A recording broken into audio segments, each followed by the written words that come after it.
Hello viewers, আসসালামু আলাইকুম। আমরা একটু মজার রেসিপি নিয়ে হাজির হলাম। আজকে আমার রেসিপিটির নাম হচ্ছে শাক রান্না, দেশীয় শাক এটা। তো দেখতে পাচ্ছেন এখানে আমি 3 রকমের সবজি নিয়েছি, কাঁকরোল, আলু, বরবটি।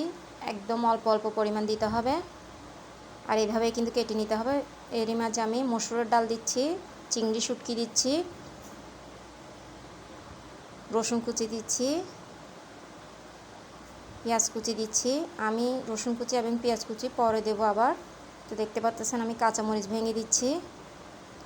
আর এই শাকটা কিন্তু এইভাবে রান্না করলে খেতে খুবই ভালো লাগে। হলুদ পাতা দিচ্ছি। আর এই শাক থাকলে আপনার মাছ মাংস কিছুই লাগবে না। আমি সামান্য পরিমাণ সরিষার তেল দিচ্ছি, সামান্য পরিমাণ সয়াবিন তেলও দিব। দেখতে পাচ্ছেন আমি সয়াবিন তেল দিচ্ছি। আর এই শাকের ডাঁটাটা কিন্তু আমি একবার রান্না করে দেখিয়েছিলাম ভিডিওর মধ্যে। তো দেখতে পাচ্ছেন আমি 1 চা চামচ হলুদের গুঁড়া দিলাম, 1.5 টেবিল চামচ মরিচের গুঁড়া দিচ্ছি। এটাতে একটু মরিচের গুঁড়াটা বেশি লাগে। স্বাদ মতো লবণ দিচ্ছি এবং ফুটানোর জন্য পানি দিচ্ছি। আর এই পানি দিয়ে কিন্তু সবজি শাক সব সিদ্ধ হয়ে যাবে। তো প্রথমে আমি সবজিগুলো সিদ্ধ করে নিব। এরই মাঝে আমি আরেকটি সবজি অ্যাড করব, সেটা হচ্ছে ভেন্ডি। দেখতে পাচ্ছেন শাকটা আমি কোনটা নিয়েছি।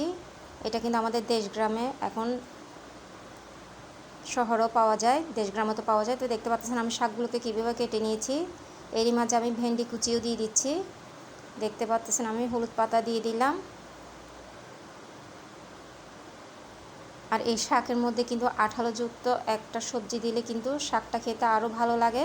তো যেহেতু শাকটা সিদ্ধ হয়ে গেছে, তো আমি এরই মাঝে একটি প্যানে তেল গরম করে নিয়ে রসুন কুচি পেঁয়াজ কুচিগুলোকে বেরেস্তা করে নিব। আর এই শাকটা কিন্তু ছোট বড় সবাই খেতে পছন্দ করে, গরম ভাতের সাথে খুবই ভালো লাগে।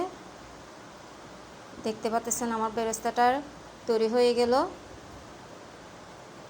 আমি বেরেস্তাটা ঢেলে দিচ্ছি। দেখতে পাচ্ছেন আপনারা অবশ্যই এভাবে একবার হলো তৈরি করে দেখবেন। তো দেখতে পাচ্ছেন মাশাআল্লাহ তৈরি হয়ে গেল আমার দেশীয় শাক রান্না। আর এটা কিন্তু একটা রিকোয়েস্টেড ভিডিও। যেদিন আমি এই শাকের ডাঁটাটা রান্না করেছি, এর পরবর্তীতেই কিন্তু শাকটা এনে দিয়েছিল আমাকে, বললো যে আমি শাকটা যাতে রান্না করে সবার সাথে শেয়ার করি। তো দেখতে পাচ্ছেন আপনারা অবশ্যই এভাবে একবার হলে তৈরি করে দেখবেন। তো দেখার জন্য সবাইকে ধন্যবাদ।